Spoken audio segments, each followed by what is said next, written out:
नमस्कार, मेरा नाम डॉक्टर वरुण रेहानी है और आज हम बात करेंगे न्यूरोपैथी के बारे में। न्यूरोपैथी मतलब हमारी नसों की बीमारी। न्यूरोपैथी एक कॉमन बीमारी है जो 50 साल से ज़्यादा के लोगों में बहुत ही कॉमनली पाई जाती है। ऐसा माना जाता है कि ऑलमोस्ट 8 से 10% लोगों में 50 साल की उम्र से ज़्यादा में न्यूरोपैथी के प्रॉब्लम शुरू हो जाती है। न्यूरोपैथी की जो ये प्रॉब्लम होती है, इसके विभिन्न कारण होते हैं, जिसके अंदर डायबिटीज, विटामिन की कमी होना, कोई टॉक्सिन्स का एक्सपोजर होना या कोई ऑटो इम्यून डिजीज या कैंसर के कारण ये कॉमन कारण निकलते हैं। क्या होता है न्यूरोपैथी के सिम्टम्स? जो हमारी नसें होती हैं वो 3 प्रकार की नसें होती हैं। एक होती है मोटर नर्व जो हमारे मसल को सप्लाई करती है। अगर वो नस में प्रॉब्लम आती है तो उसके कारण मरीज को चलने में दिक्कत आ सकती है, चप्पल पकड़ने में दिक्कत आ सकती है, सीढ़ी चढ़ने में दिक्कत आ सकती है। ये हुई पैरों की नसों की कमजोरी के कारण। अगर हाथों की नसों में कमजोरी आएगी तो उसके कारण हमारे अंदर जो दिक्कत आ सकती है, जिसके अंदर हमारे में ग्रिप करने की प्रॉब्लम आ सकती है, बटन बंद करने की प्रॉब्लम आ सकती है, कंघी करना या ऊपर की तरफ कुछ भारी सामान रखने में कमजोरी आ सकती है। इन मोटर नर्व्स के अलावा दूसरी नर्व जो एक होती है सेंसरी नर्व्स। इन सेंसरी नर्व्स के सबसे ज्यादा हमारे सिम्टम्स होते हैं। सेंसरी नर्व मतलब जो सेंसेशंस लेके जाती है। अब ये सेंसेशंस विभिन्न प्रकार से हो सकती है, जिसके अंदर सूनापन हो सकता है, चींटी चलने जैसा हो सकता है, टिंगलिंग सेंसेशन, झुंझुनाहट होना, करंट जैसा सेंसेशन आना, ये सारे सिम्टम्स हमारे सेंसेशंस के कारण हो सकते हैं।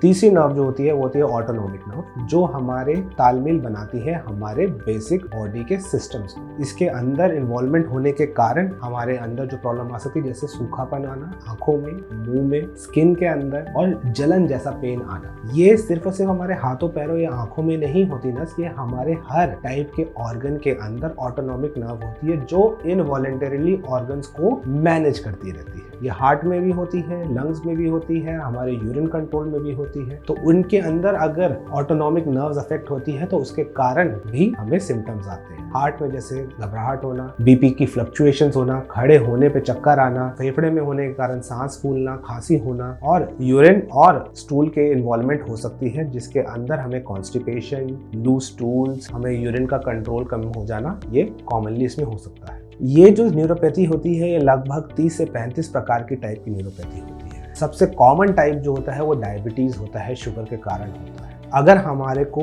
न्यूरोपैथी के सिम्टम्स आते हैं तो हमें अपने नियरेस्ट डॉक्टर को, न्यूरोलॉजिस्ट को दिखाना बहुत ज़रूरी है, ताकि वो आइडेंटिफाई कर पाए कि क्या एग्जैक्ट कारण है और इस कारण को क्या ट्रीट कर सकते हैं। क्या ये उन ट्रीटेबल एस्पेक्ट्स में से आता है, जैसे GBS, CIDP, plasma cell disorders. कुछ एक सब ग्रुप आता है जिसके अंदर आपकी बहुत ही ज़्यादा ट्रीटमेंट के ऑप्शंस होते हैं और ट्रीटमेंट से आप ठीक हो जाते हैं। दूसरा प्रकार एक आता है जिसके अंदर हम बीमारी को कंट्रोल कर सकते हैं, सेंसरी सिम्टम्स को हम कंट्रोल कर सकते हैं। हमारे पास विभिन्न प्रकार की दवाइयां हैं जो हमारे प्रॉब्लमैटिक सेंसरी सिम्टम्स आती हैं, झुनझुनी, झंझनाहट, जलन वगैरह, उसको कंट्रोल कर सकते हैं। तीसरा जो सबसे इंपॉर्टेंट पार्ट हमारा डिस्कशन का रहेगा वो रहता है कि मरीज को अपने लेवल पे क्या करना चाहिए ताकि वो अपनी न्यूरोपैथी को कम करे या अपना रिस्क कम करे। उसके अंदर इंपॉर्टेंट ये है कि वो रेगुलरली एक्सरसाइज करे, वो अपने डाइट के अंदर बैलेंस डाइट खाए, विभिन्न प्रकार के जो भी रंग बिरंगे हर प्रकार की जो सब्जियां होती है उसे खानी चाहिए, ऑर्गेनिक खानी चाहिए सब्जियां। तीसरा, स्मोकिंग,